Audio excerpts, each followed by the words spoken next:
And all subgroups of Z30. Given Z30 is a group. మనం Z30 అనేది ఒక group ఇచ్చాడు కాబట్టి Z30 equals to 0 1 2 so on 29 వరకే తీసుకోవాలి. ఎందుకంటే 1 యాడ్ చేస్తున్నాం కాబట్టి 30 రాకూడదు. 0 నుంచి 29 వరకు తీసుకోవాలి. Statement the sub group of Z30 correspond to the positive divisor of 30.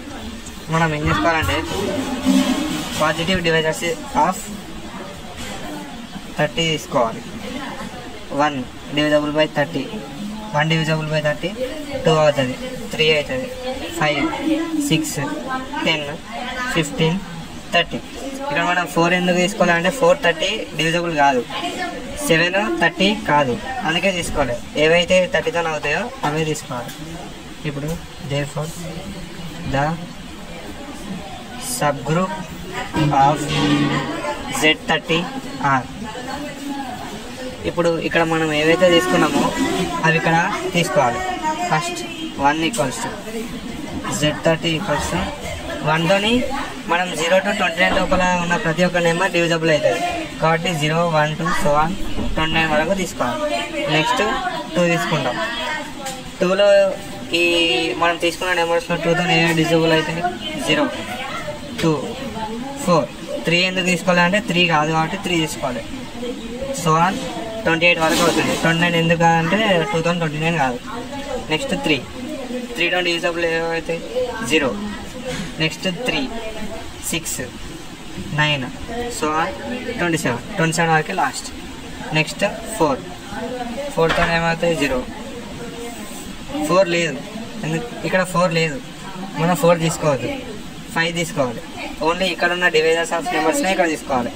5 అంటే 0 5 10 15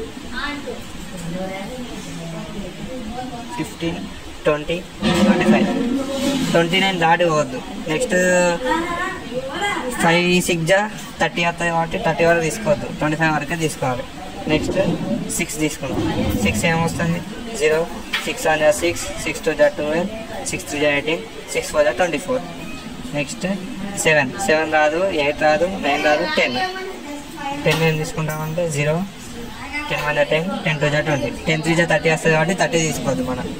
next 11 12 13 14 15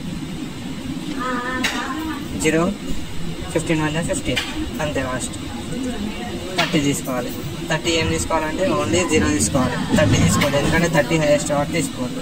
therefore the orders of Z30 are 30 15 10 6 5 3 2 1.